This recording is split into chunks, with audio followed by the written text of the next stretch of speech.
जय श्री राधे कृष्ण। श्रीमद् भागवत महापुराण कथा के रसिक भक्तों, प्रथम स्कंद चतुर्थ अध्याय महर्षि व्यास का असंतोष कथा श्रवण से पूर्व आप अपने चैनल किशोरी कृष्ण कृपा को सब्सक्राइब करते हुए बेल आइकन की घंटी बजाइए और त्रुटि के लिए क्षमा।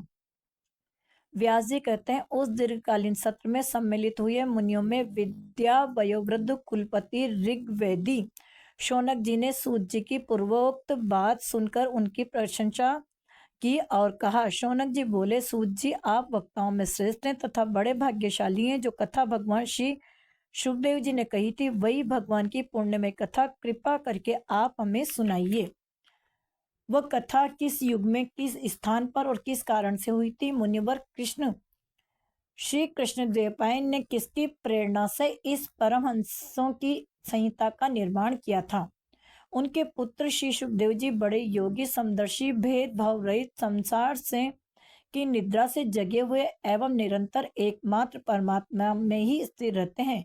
वे छिपे रहने के कारण मूढ़ से प्रतीत होते हैं। श्लोक क्रम चतुर्थ। व्यास जी जब संन्यास के लिए वन की ओर जाते हुए अपने पुत्र का पीछा कर रहे थे, उस समय जल में स्नान करने वाली स्त्रियों ने नंगे सुखदेव जी को देखकर तो वस्त्र धारण नहीं किया, परंतु वस्त्र पहने हुए व्यास जी को देखकर लज्जा से कपड़े पहन लिए थे। इस आश्चर्य को देखकर जब व्यास जी ने उन स्त्रियों से इसका कारण पूछा, तब उन्होंने उत्तर दिया कि आपकी दृष्टि में तो अभी स्त्री पुरुष का भेद बना हुआ है, परंतु आपके पुत्र की शुद्ध दृष्टि में यह भेद नहीं है। कुरु जांगल देश में पहुंचकर हस्तिनापुर में वे पागल, गूंगे तथा जड़ के समान विचरते होंगे। नगर वासियों ने उन्हें कैसे पहचाना? पांडव नंदन राजर्षि परीक्षित का इन मौनी सुखदेव जी के साथ संवाद कैसे हुआ, जिसमें यह भागवत संहिता कही गई है? श्लोक क्रम सप्तम। महाभागवत श्री सुखदेव जी तो ग्रस्तों के घरों को तीर्थ स्वरूप बना देने के लिए उतनी ही देर उनके दरवाजे पर रहते हैं जितनी देर में एक गाय दुही जाती है। श्लोक क्रम अष्टम। सूत जी, हमने सुना है कि अभिमन्यु नंदन परीक्षित भगवान के बड़े प्रेमी भक्त थे। उनके अत्यंत आश्चर्यमय जन्म और कर्मों का भी वर्णन कीजिए। श्लोक क्रम नवम। वे तो पांडव वंशों के गौरव बढ़ाने वाले सम्राट थे। वे भला किस कारण से साम्राज्य लक्ष्मी का परित्याग करके गंगा तट पर मृत्यु पर्यंत अनशन व्रत ले बैठे थे? शत्रुगण अपने भले के लिए ही बहुत सा धन लाकर उनके चरण रखने की चौकी को नमस्कार करते थे। वे एक वीर युवक थे। उन्होंने उस दुस्त्यज लक्ष्मी को अपने प्राणों के साथ भला क्यों त्याग देने की इच्छा की? जिन लोगों का जीवन भगवान के आश्रित है, वे तो संसार के परम कल्याण, अभ्युदय और समृद्धि के लिए ही जीवन धारण करते हैं। उसमें उनका अपना कोई स्वार्थ नहीं होता। उनका शरीर तो दूसरे के हित के लिए था। उन्होंने विरक्त होकर उसका परित्याग क्यों किया? वेदवाणी को छोड़कर अन्य समस्त शास्त्रों के आप पारदर्शी विद्वान हैं, सूत जी। इसलिए इस समय जो कुछ हमने आपसे पूछा है, वह सब कृपा करके कहिए।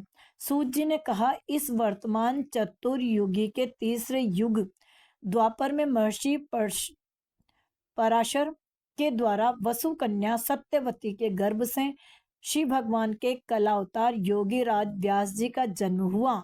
श्लोक क्रम 14।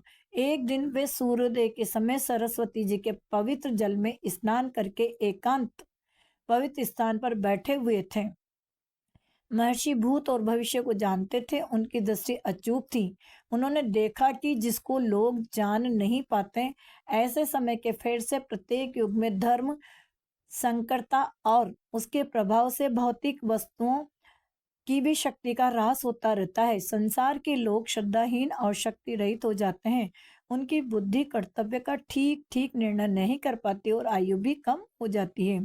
लोगों की इस भाग्यहीनता को देखकर उन मुनीश्वरों ने अपनी दिव्य दृष्टि से समस्त वर्णों और आश्रमों का हित कैसे हो, इस पर विचार किया। श्लोक क्रम 16 से 18। उन्होंने सोचा कि वेदोक्त चातुर्होत्र कर्म लोगों का हृदय शुद्ध करने वाला है। इस दृष्टि से यज्ञों का विस्तार करने के लिए उन्होंने एक ही वेदी के 4 विभाग कर दिए।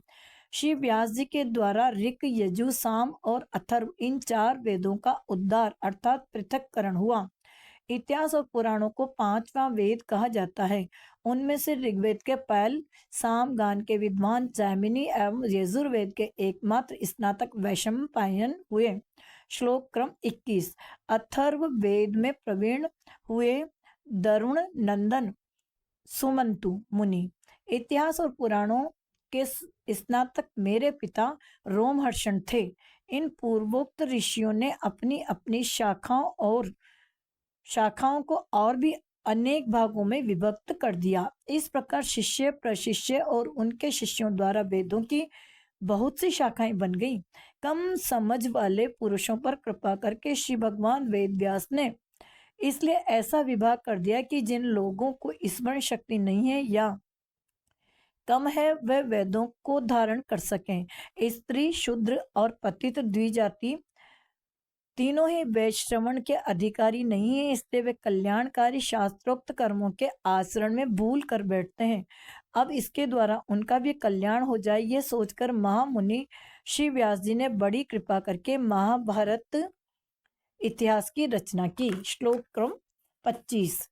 शौनकादि ऋषियों यद्यपि व्यास जी इस प्रकार अपनी पूरी शक्ति से सदा सर्वदा प्राणियों के कल्याण में ही लगे रहे, तथापि उनके हृदय को संतोष नहीं हुआ। उनका मन कुछ खिन्न सा हो गया। सरस्वती नदी के पवित्र तट पर एकांत में बैठकर धर्मवेता श्री व्यास जी मन ही मन विचार करते हुए इस प्रकार कहने लगे।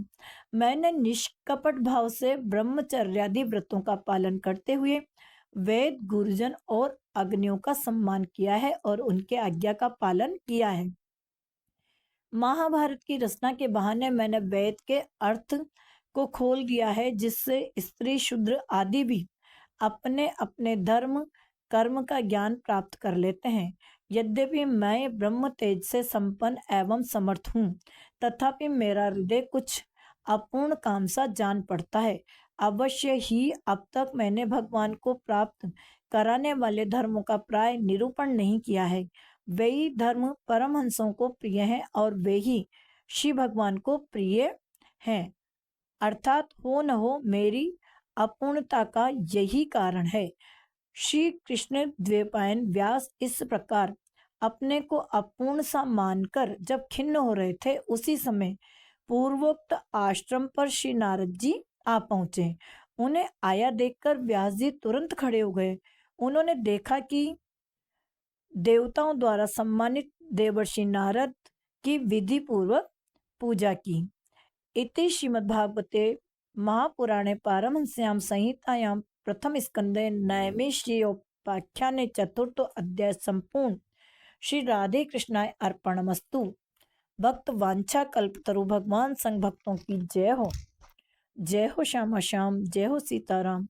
आप श्री के चरणारविंद में ही भक्तों का विश्राम। जय हो, जय हो, जय हो।